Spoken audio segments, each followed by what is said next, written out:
Welcome to Love Songs. We are in a journey through the Song of Solomon, where today we're going to talk just the two of us. And hopefully we can make it. If we try. And so as we go into this, realize that this is not easy for us, but it's enjoyable because it's one of these things that God's taught us some things. But more than that, it's just incredible to get into the Song of Solomon and to see. I even prayed this with the Lord last night. I said, why did we take 29 years of our marriage before we ever studied the Song of Solomon together? So we're late to the game. You're earlier, hopefully, to the game, and hopefully you can get in on this earlier because it's an incredible resource. It's not a love story in a narrative form where you walk through the seasons of life so much as some people have proposed it to be. It is love poetry. And it's poetry, and it's going to be here, and it's going to be there. It's going to be all over the page. There's 20 different poems that make up the Song of Solomon. So there's so much to it. We last week studied two of them. Today we're going to look at a third poem. And I'm not going to break it apart week by week, but this poem, this collection of poems, is believed to become, throughout Jewish history, a marriage festival time where they shared together at marriage time for 7 days. So you can see how maybe this unpacks and unfolds throughout the time. Now, last week we talked about attraction. And attraction is obviously one of those things that knowing what's valuable, what to see in somebody, what to be attracted, what to realize that things are going to change. And if physical attraction is as deep as your attraction goes, it is wake up call time, okay? Because that's going to change. That physical attraction, that euphoria, it'll last between 15 months and 15 years. I know there's a big span of time there, but let me break it down. 15 months or to 30 months, up to 30 months is what psychologists will tell us that euphoria, that heart stop beating, love song writing, sweaty palms kind of love, that's all it's going to last. Is about 30 months at max, maybe 15 months. So if that's all you have in your attraction tool belt, then you're not going to go very far, okay? Or you might make it to 15 years. But what happens at 15 years is you wake up one morning, I can't tell you what morning that's going to be. You're going to wake up, you're going to look at the person in the bed next to you, you go, wow, you have changed. You know, you don't look like the girl that I walked down or the guy that I walked down the aisle with. You don't look like the same person. There's more to you to love, and there's extra, not that I say that or anything. Yeah, but watch your words, babe. 15 years into it, you kind of wake up and go, okay, is this what I got now? But, think about it like this. I'm not offended by that at all. No, I'm just telling if that's all you have, okay? Now you're messing me up here. So you remember the Facebook app, the app that came out? It came out for like 3 days, and it was like the hottest thing on the market called Face App. So I actually did that, downloaded that until I realized I was giving the Russians all my information. But I downloaded it, and I got the photo of me. I want to see what I look like younger, see how accurate it was. So I went back, because we're going to go from attraction to nurturing today, okay? We're going to talk about nurturing, and a nurturing attitude is realizing that I've got to nurture a relationship along. But what happened is I said, okay, app, tell me what I looked like 20 years ago. And this is what I looked like 20 years ago, according to that app. I look like my second-born son. My son looks like that. It's a bit scary whenever you think, my firstborn son, second-born child. It's a bit scary to look at that and go, oh my gosh, you're so accurate in how you portrayed me. Then I projected out a little bit, 20 more years. And this is what I came up looking like. Ooh, man. She better love me for more than my looks, because my looks are going to the pie. There's just more shape and defining there to more love. To love. I am not putting my face app thing up there, and you're not going to see it either. You're just going to have to deal with it when you get it. Amen. That's how that's going to go down. But here's the thing. So I can see he's talking about that attraction, that passion. It was enough to get you started. But it is not enough to keep you going. This fragile, passionate marriage that is brand new now comes together. And this is what has to exist beyond it. They have to now go into a time of construction and transformation that takes place by nurturing, listen, over a lifetime. time. And the craziness of it all is like, I was like opposites really kind of attracted. Like there were some things about him that were opposite that I absolutely loved. And now it's those opposite things that actually like drive me insane. Right? You know what I'm saying? And so what you begin to realize is that that God in his design has creatively and on purpose hardwired you to be different. Like he has different chromosomes, he has different anatomy, he has different feelings, he has different ways of thinking, and no offense, but he has like different sounds and smells, and like they contradict with mine. Yes. All right? Yes. But it's the diversity, and I love this polar opposite of genders. And in genders, listen, I know there's a lot of gender dysphoria and confusion out there, but listen, we need to honor manhood, we need to honor womanhood, and we need to appreciate the differences. And realize that God brings these opposites together. And again, sometimes the magnets get turned and they go like this. But then you have to force them back around and nurture that back togetherness. And it's going to be an ongoing, nurturing work of a relationship. And that's the beauty and the miracle of it all. Because if you look at it like this, it's different sometimes. We're as different as dogs and cats. Okay? Any cat lovers in the room? We had one last hour. Our daughter. There's one back here. Thank you, Christy. All right. So there's a few cat lovers in here. And so, ladies, I'm sorry if I offend you, but you're like a cat. Okay? And so I want to take a test here, and you tell me if this is not true. So they do what they want. They rarely listen to you. They are totally unpredictable. They wail when they are not happy. When they want to play, when you want to play, they want to be alone. And when you want to be alone, they want to play. They expect you to cater to their every whim. They're moody, and they can drive you nuts and cost you an arm and a leg. And they leave hair everywhere. Can I get a witness, men? All right, thank you. All right, fair enough. But let's turn the table a little bit. How many of you are dog fans in here? You're already outnumbered. Okay, so is it a dog or is it a man? You tell me. They lie around all day, sprawled out on the most comfortable piece of furniture in the house. They can hear a package of food opening half a block away, but they can't hear you even when you're in the same room.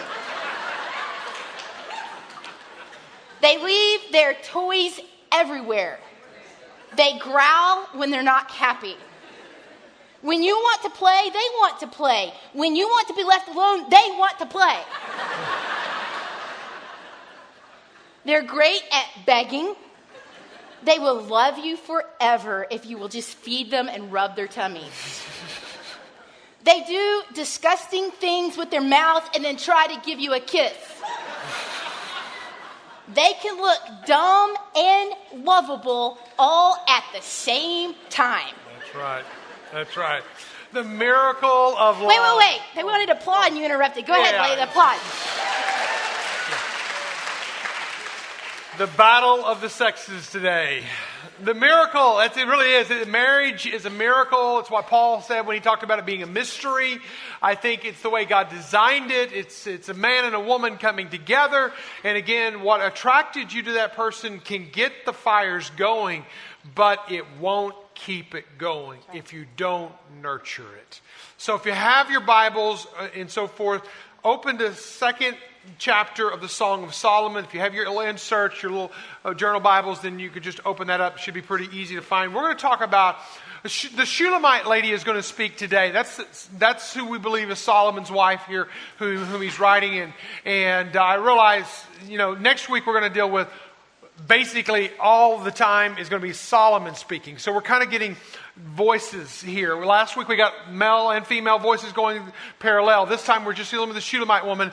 And the Shulamite lady is going to speak here. And as she speaks, in the beginning of chapter, or at the end of chapter 2 where we'll be today, is where she speaks about how the man nurtured her. Okay? The nurturing ways of the man. And then we'll flip the tide and we'll let the woman speak of her nurturing ways, because it's not a one-off. It's not I nurture her, but she doesn't nurture me. We nurture each other. And if we're not in this together, we're in it alone. Okay? And it's not a bait and switch. That's right. We've got to be in this, both nurturing one another. And I know that will increase affection, that will increase intimacy. And the guys are going, yeah, anything I'm thinking right now, paying attention. I hope my wife's paying attention because I need more physical embrace, more intimacy more often. But the women are in here thinking, I hope my husband's paying attention, careful, close attention to the detailed words that Solomon is thinking through in order to write down and communicate to his wife for her to read and everybody else to know that he only loves her. Yeah. In poetry of that, guys, we don't have a chance unless you're that kind of guy and are able to write poetry. I cannot. So I can write good cards. You do, good absolutely. Cards, yes. Okay. So here's what we're going to do. We're going to in rapid fire, pretty rapid fire today. So you're going to need to take notes. You got plenty of space in your journal Bibles if you've got those. But we want to give you, based on the nurturing that Solomon assumed, the role that he assumed, how he nurtured her, and then also how the Shulamite woman nurtures him back and forth. Now, here's what I want to put the disclaimer on. It's not this is what he does and this is what she does. Every one of us can do all of this, okay? It's not a gender specific on this part. We need to both be doing this given wherever situation that we're in. So these are 5 actions of nurturing love, because it's not going to happen in a passive form, okay? It's got to happen in active form. So actions that you're going to take, actions that I'm going to take, that we're going to take, okay? Number 1 is pursue each other through the seasons of life. First of all, whatever season you're in, whether it be spring, summer, winter, fall, let you put your own little definitions of that.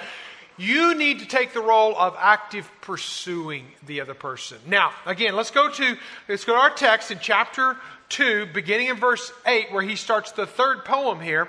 She says this: the voice of my beloved. Now that becomes the nickname that she gives him. That's the words that she refers to her hubby or her man or whatever you call your man or whatever. Hers was my beloved. She says it again and again in this chapter. She says it 5 times in 7 verses. You can circle them as they go. Behold, he comes leaping on the mountains, bounding over the hills. My beloved is like a gazelle or a young stag. Now, I have to believe this. Guys, I think you're right. You would agree with me. She didn't mean stag. She meant stud. So feel free to go ahead in the journal Bibles, put stud beside that, because I think that's what she was trying to say. That's your best translation of Hebrew best translation of Hebrew. So when you get this phrase in the descriptions and the animals and the plant life that they bring and how she's describing her man, and then you come to verse 10 and following, you find her quoting back what he said to her. So don't miss the changes in persons in the story here. She's still speaking, but she's saying this: my beloved speaks and says to me. What does he speak and say to me? Arise, my love, my beautiful one, and come away. Now notice this. For behold, the winter is past. I don't know what season you're in personally, what season your relationship is in, what season your marriage is in if you're in a marriage season. But I will say this: nobody doubts what winter is. It's harsh, it's dark, it's cold, it's depressing at times.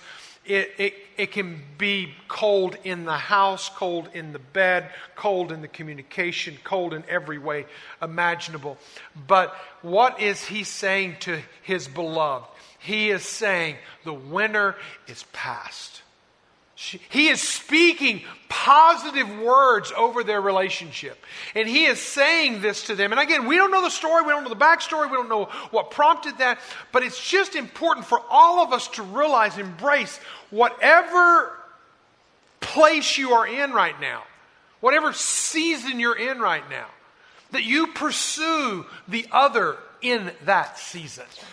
You don't wait for them to pursue you. You pursue them.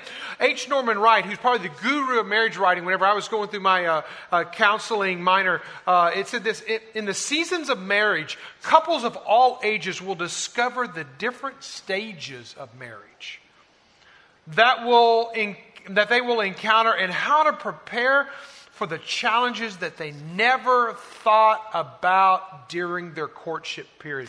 See, when we're in that courtship period, we think this is priceless. This is the man. This is the woman. We will never have the problems that I had in my last marriage. And hopefully not. They'll never have the problems of broken hearts and the broken promises. Hopefully not. But the proclivity and the potential is absolutely there. What we have to do is we have to know the value of pursuing and never, ever become passive in our pursuit. Now notice what happens in verse 10, because it repeats itself almost verbatim in verse 13. My beloved, now notice what she says, speaks and says. Don't miss that. In the Hebrew language, the way you would emphasize something or re-emphasize something is you would repeat it multiple times. In Isaiah chapter 6, it says, God is holy, holy, holy. Emphasizing again, He is holy, okay? Because they didn't have any other way to bold cap it, underscore it, anything like that, put it in italic print.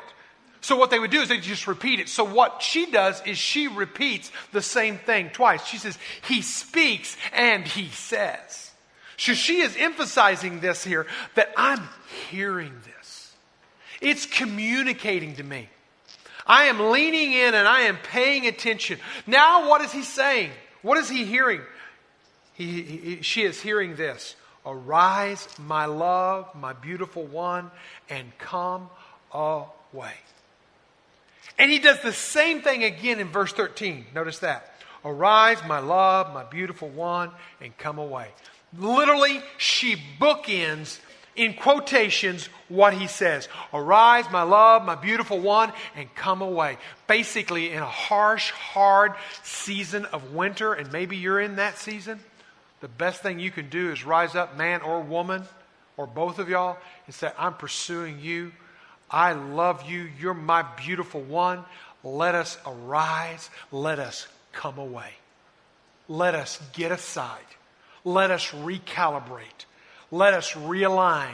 Let us get back on the same page. I am here. I am not going anywhere. I'm committed to you. I am not wavering one bit. I don't know about you, but our marriage in 29 years, we've had winter seasons. And then we've had winter seasons after another winter season. And then a winter season after another winter season. And I scanned back and just in thoughts over our marital life and thinking through those seasons of, again, springs and falls and summers and winters and things like that. And there's probably two, though, that are pillars. And I verified this with Lori and asked her, can I share this? And she said yes. And she agreed. In the past 10 years, there's probably been two seasons. She had one in particular. I had one in particular. 10 years ago, she had one that was a very personal one, deep down inside of her. 4 years ago, I had a very deep, dark winter season that was deep down inside of me. And the thing that I can remember personally speaking into this, I didn't have the answers to what she was going through. I just tried to be present in what she was going through and tried to be a safe place for her to process. You know what she did for me in my 4 year ago winter? She didn't hesitate, waver, one iota. She was there. And she, in her own way, was saying, come away. Let's be safe. Let's be together. Leads me to number two. They dovetail really well together. And that is to create a safe and secure place to rest. If you don't find rest in your home, where are you going to find it? In your marriage, if you don't find rest there, create it. It's not going to happen on its own. You've got to nurture this into reality. But notice in verse 14, she, again, is now speaking, and she is referring back to what he said to her.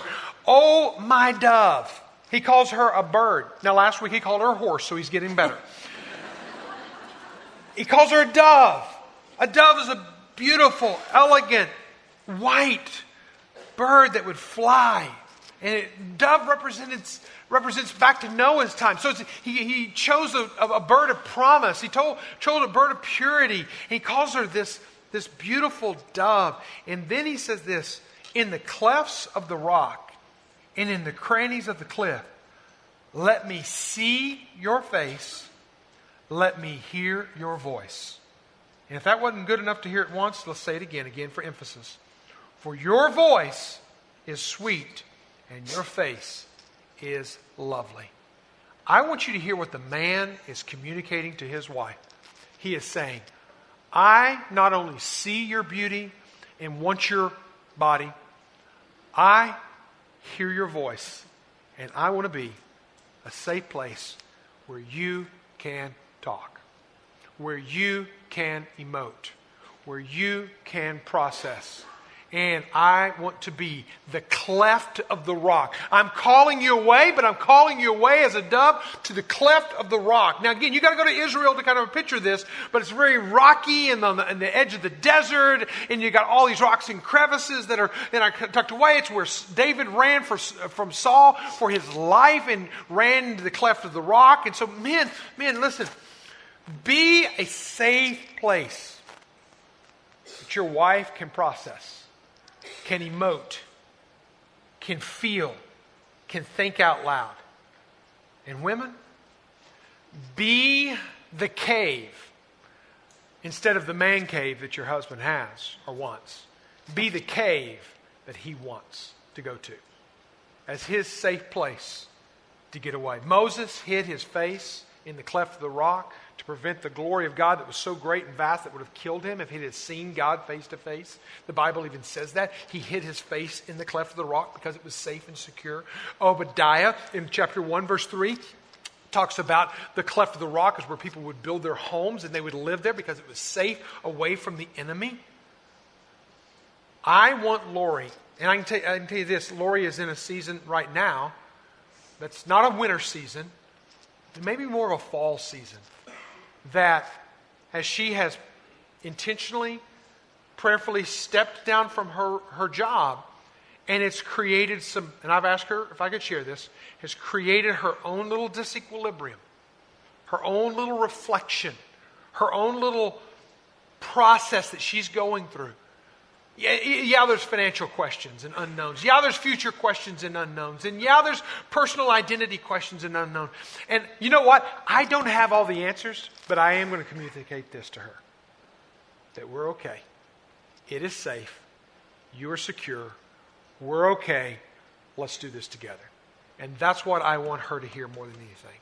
That the McDaniel rock is solid. Amen. That'll preach.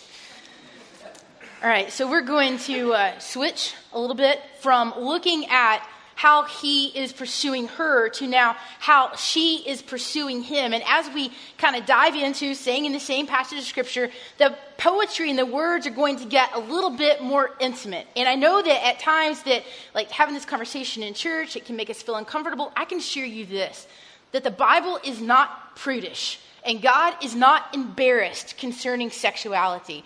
I read this week, I shared it with Mike, one scholar who said it this way: the Bible talks about consummation and passion and seduction and rape and incest and polygamy and homosexuality and adultery and monogamy and sex after the age of 90. And that's all in the book of Genesis.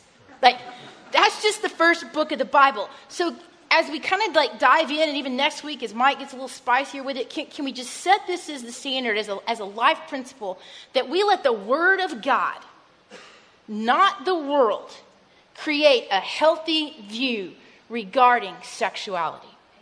And that's got to be just, we've got to own that, church, our followers of Jesus. And parents. Because it's all being unraveled before our eyes. So let me give you the third action to take in nurturing this relationship. Here's the third one. Delight exclusively and freely in one another. So let's jump into chapter 2, starting at verse 16, and we're going to read a couple of verses here. My beloved, that's where she calls him my beloved again. My beloved is mine, and I am his. He grazes among the lilies until the day breathes and the shadows flee. Turn, my beloved. Be like a gazelle or a young stud, if you're Mike's translation. In mine it says stag, but I crossed it out and wrote in stud. Be like a gazelle or young stag on the cleft of the mountains. So let's break apart this poetry for a moment and let your adult mind and maturity kind of fill in some of the blanks here. She says, he's grazing among the lilies in verse 16. Well, what are the lilies? When you go up to verse 1 in chapter 2, she says this, I am the lily of the valley. And I want you to notice in verse 8 that Mike just read, in verse 9 that Mike just read, that he is gazing. But now in verse 16 where we just read, what is he doing? He is now grazing. In verse 8, Mike read a few moments ago, he was leaping over the mountains. But now in verse 17, he is on the mountains. He is on the cleft. In some versions it says this, it says the Mount of Bether, which simply just means a division of mountains, which gives you an anatomical clue to where he is hanging out. Amen. Appropriate. Mm-hmm. Verse 17. Until the day breathes and the shadows flee. In other words, this poetry is an invitation to hang out all night long. Till the sun rises, the shadow goes away. Babe, it is you and it is me. And he is delighted. He's like a gazelle in a pasture, completely vulnerable, not afraid of any sudden attack from an enemy. He finds love and pleasure, and he is nurtured, and she knows it, and she's into it, and she is delighted. God designed marriage and sexual intimacy in that order. He designed it for your pleasure. Have you ever considered that God perhaps is delighted when he sees his creation in action? That he is delighted that you are delighted. It's almost like this, and this will probably maybe damper in your mind if it goes there, but let it go there. If you're married, the next time you're together, realize this, that is an act of worship. That's right. And before she kind of gives this intimate picture to what's going on, she introduces it with some words that you're going to hear as confident and resolute. You go back up to the beginning of 16, she says, my beloved. My beloved. He is mine. And I am his. In other words, he is a part of me. And I am a part of him. And together we are one flesh. Listen, wives, husbands, do not let your spouse question whether or not that you are exclusively delighted in them. Give them no reason to ask, my beloved, he is mine, but am I hers or his? Do not let them question. Women, you know this? Men believe that they are more happy with you than you are with them. Mm-hmm. Men, don't let your wife question who it is that you're dreaming about or thinking about. Let her be able to say with confidence and be able to say resolute, my beloved, he is mine, and I am his. In 1 Corinthians chapter 17, beginning in verse 4, it says this. It says, for the wife does not have authority over her own body, but the husband does. In other words, I'm his. And likewise, the husband does not have authority over his own body, but the wife does. He is mine.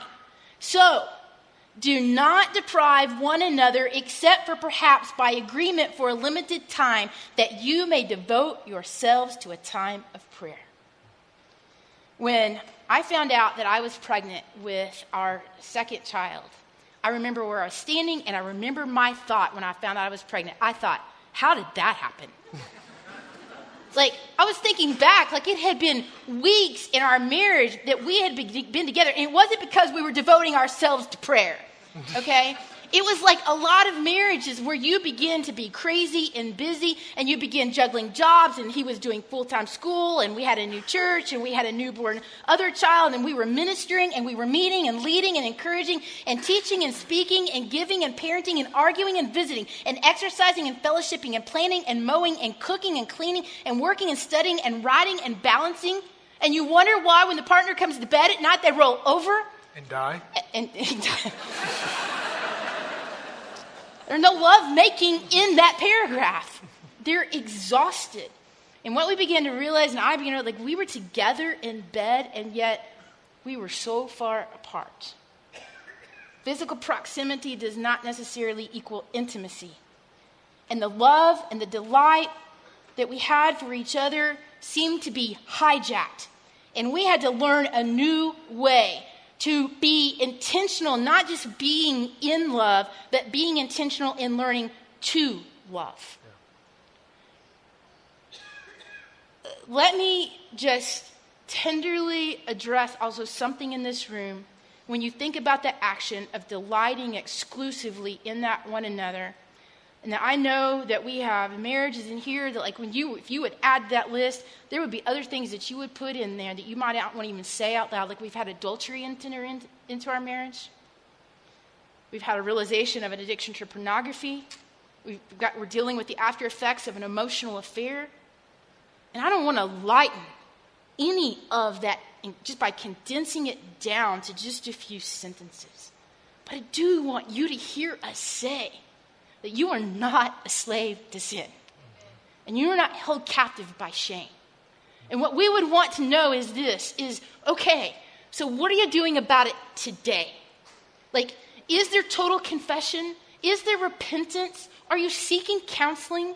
Is there active forgiveness? Meaning, listen, no, it's not a one-time event that happens, but it's this ongoing process. We have dealt with so many couples that have dealt with things like this pain, and we've seen the division. And yet, at the same time, we have also seen couples that have invited God into the process, dealing with that pain, have found beautiful healing and restoration. Let's go on to number 4. Fourth action. Develop a soul love intimacy. Now, as we read these next 4 verses, beginning in chapter 3, verse 1, I want you to notice these words that she keeps repeating as she goes searching for him. On my bed at night, I sought him whom my soul loves. I sought him, but I found him not. He's not there. I will rise now and go into the city, into the streets, into the square. I will seek him, second time, whom my soul loves. I sought him, but I found him not. The watchmen found me, and as they went about into the city, have you seen the one whom my soul loves? Scarcely had I passed them when I found him whom my soul loves. I held him, and I would not let him go until I brought him into my mother's house and into the chamber of her who had conceived me. The Shulamite woman is laying in bed, awake, and she's wondering, like, where is he? Like, is he caught up at work? Did he get caught up gaming with his friends? She doesn't know where he is, but she goes looking for him, listen, with one intent, with the intention of bringing him to bed. Now, the thing is, like, some people read this and they say, well, she woke up and she was anxious, she was afraid, so she's kind of going, in this neediness, chasing after him. And when I read this, I don't see that at all. She keeps calling him this one whom my soul loves. What I see is strength. Women, you are the glory of God, created by his design as a woman in his image, and it is to be celebrated. You are strong. Not because he asked you to be his wife. You are strong because you have been adopted as a child of God. And so in strength, you can pursue him. Yes, even on occasion with the intention of bringing him to bed. But men, I want you to see something here in this story. That as this woman is going out on this pursuit of you, that she's taking risk.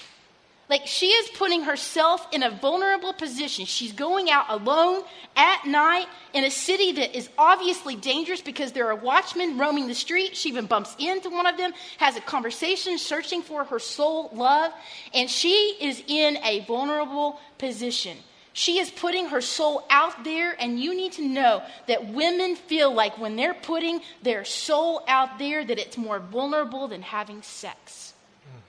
When she reveals her heart to you, she is making love to you. She pursues him.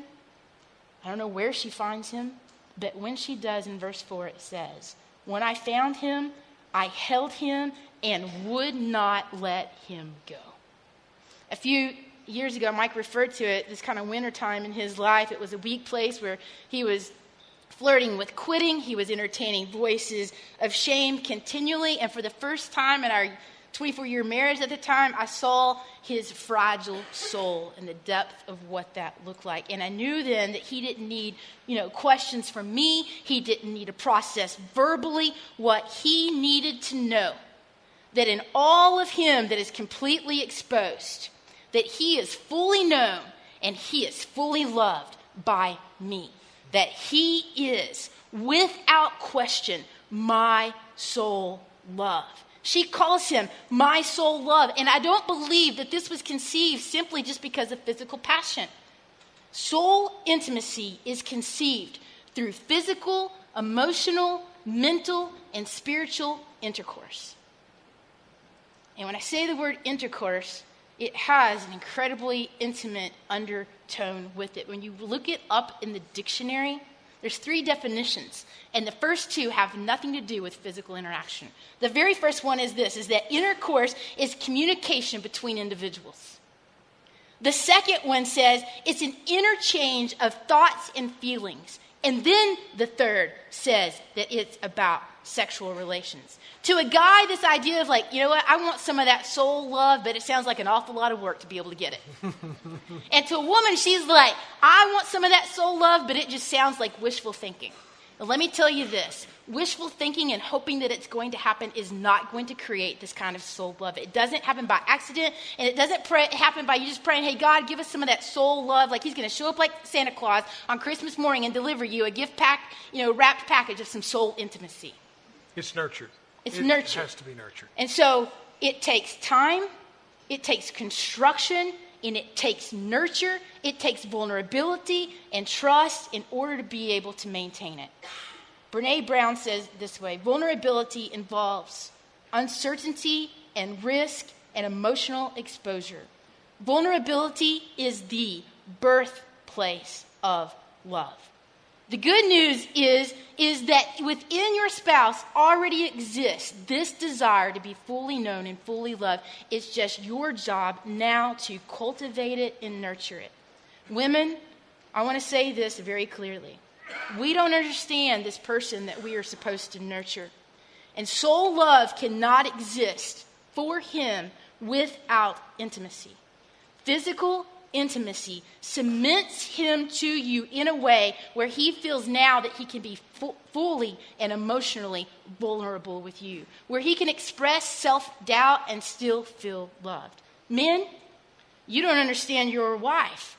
How she cannot have soul love without emotional intercourse. She loves you with her body because you have loved her with your soul, and isn't it good?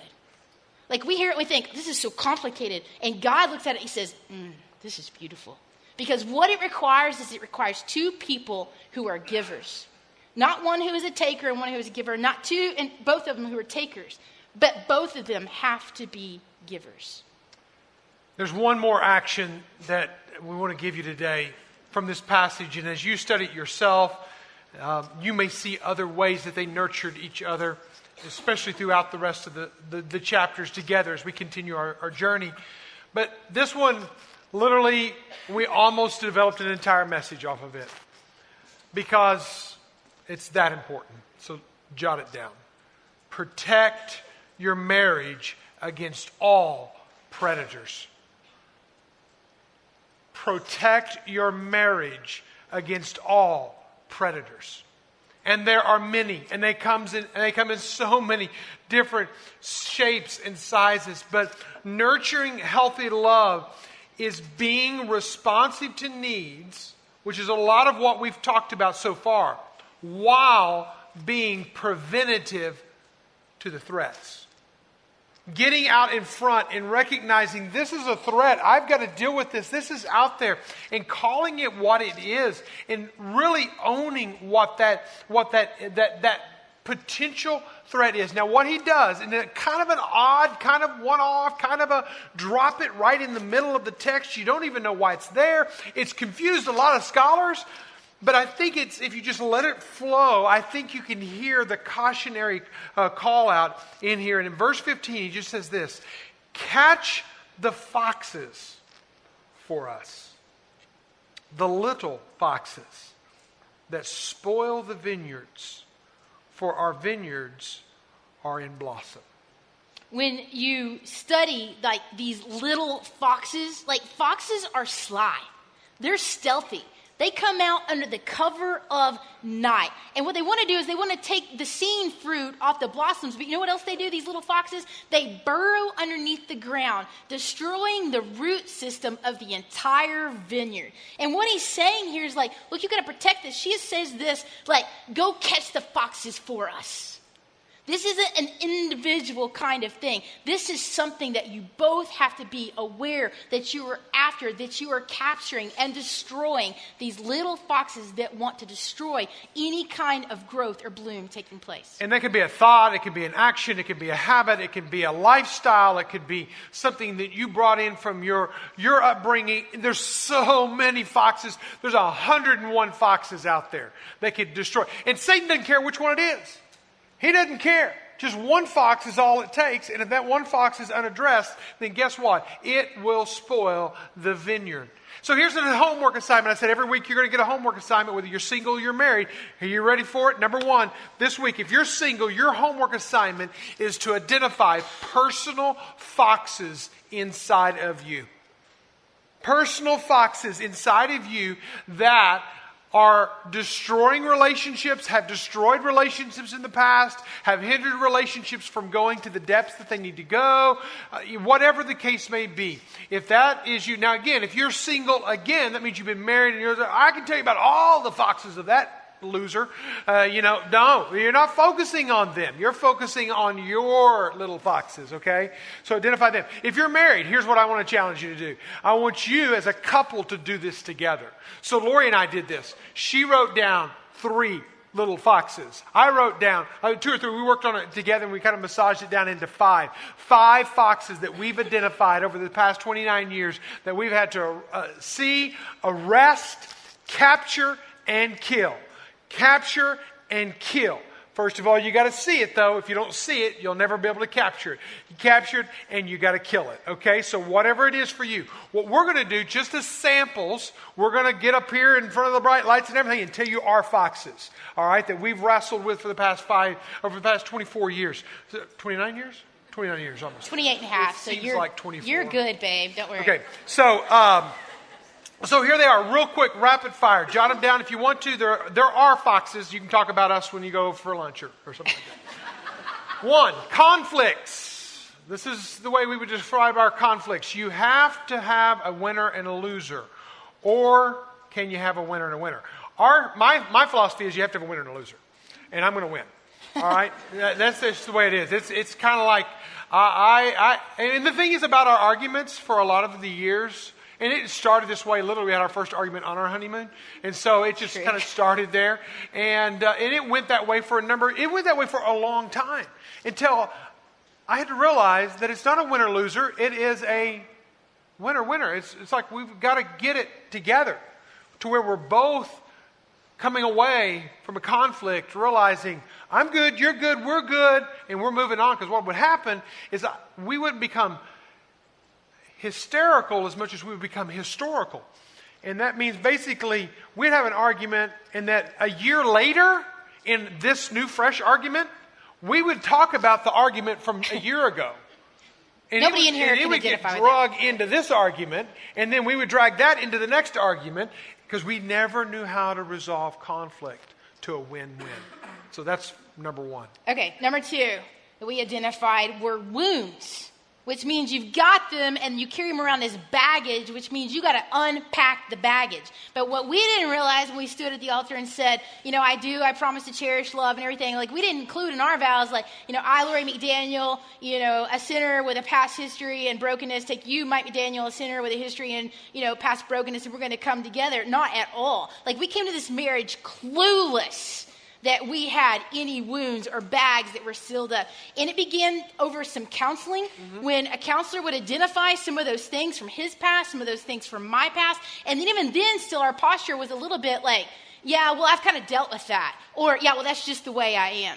Until we learned that it was those places and those wounds and that brokenness that were causing some of the conflict, that were rearing its ugly head in anger, that was withholding in sexual intimacy or whatever it might look like in your marriage. And when we finally learned to get honest, like I told Mike, like something in my past, like we'd been married for 20 years and I'd never told him. When we begin to get honest in our marriage concerning our brokenness and our wounds, it became a place of healing. And instead of running from them, it became vulnerability here. And we began to love more tenderly and stronger in them. And nobody prepared me for the conversation around wounds. Nobody. And so that was brand new, and it opened up, not Pandora's box, it opened up a new level of freedom. And one of those was sexual expectations. That was at number 3, is no matter how schooled you are, you both lack sexual smarts. Okay, I was schooled with porn magazines, locker room conversations, and trial and experiment with girls.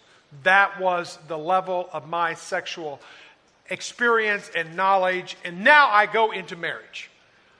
Man, was I dumb. I thought I had all this experience. I thought I had all this knowledge. And that was what I carried into our marriage. Well, that was a bunch of junk, a bunch of trash. And I had to unpack that. That had to be unpacked out of my life.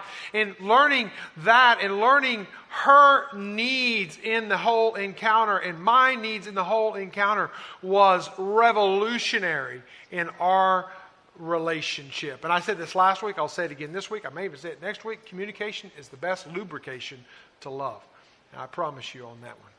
All right, number 4. And it's going to sound like almost like nothing, but that's just the problem. All right, here it is. Sweating the small stuff. Like little things lead to big disagreements. Those things that your spouse does that annoy the flippin' heck out of you. And it's not necessarily, like you have a conversation, it's not that they're necessarily wrong.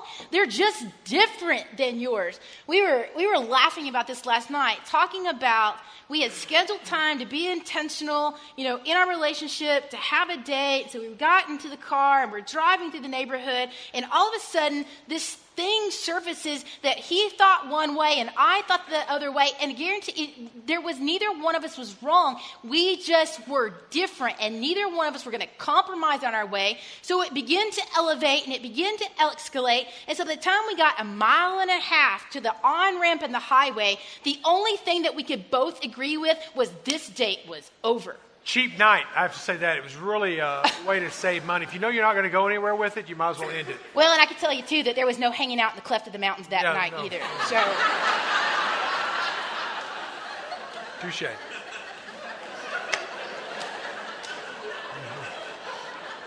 But here's the thing. Sorry, it was so easy. Bob. Okay. But here's the thing about these little differences that become big things is they're just annoyances. And you're going to change him and his little idiosyncrasies or even his opinion about something. What you have to do is you have to change your posture of being annoyed and really just accept the fact that it really doesn't matter. That's right. To say choose your battles is probably overstated, but it really is. I mean, there's little things that constantly are annoying. It's not that big of a deal. Number 5, and we're finished. But listen carefully. When you must be heard before hearing. That was a stance, a posture that both of us have. You must be heard before hearing. Having a sharp tongue, but dull ears. It's like, well, if you would just listen, if you would just hear me, quit interrupting me. And yet we're interrupting each other all the way through the conversation. And it's like, well, just listen to me. And that right there created something in us that we've had to like stop. Okay, breathe deep, close your mouth, open your ears, listen to the heart of what's going on. And listening is not always fun because I've got great one-liners I can come back with. But listening is the right thing to do. We're told to be quick to listen and slow to speak. Today, I've asked you to begin writing out your foxes. What are yours? There's a psalm that I want us to read together. Psalm 139, 23 and 24. Read it with me. Search me, O God, and know my heart. Try me and know my thoughts. And see if there be any grievous way in me, any foxes in me. And lead me in the way everlasting. Wherever you're at right now in that journey, don't feel like you have to fix yourself, though you must own your role. It is going to the Lord God of the universe and say, God, I need you to search me. And if you say that's a fox in my life, I'm going to call it a fox. I'm not going to call it a dog and try to domesticate it. It's a fox, and I'm going to deal with it. You and your spirit, I need you to deal. Lead me in the way everlasting. Where are you at? Where are the foxes of your life? Would you bow your heads with me? I ask you to open up yourself for a time of deep dive into your heart, your home, your life, and assess what is holding me back. Is it lack of a relationship with Jesus? Is it lack of any connectedness with God? Am I just going through the motions? We're going to have a time where the band's going to sing over us. We're going to sing with them. It'll be a time where you can say, God, I'm opening up my heart. Lord, show me right now. And maybe you want to go and pray with somebody. We're going to have deacons. We're going to have pastors. They're going to be on the landing. They're going to be across the front. Anybody you want to pray, go to find someone. And you can tell them your fox.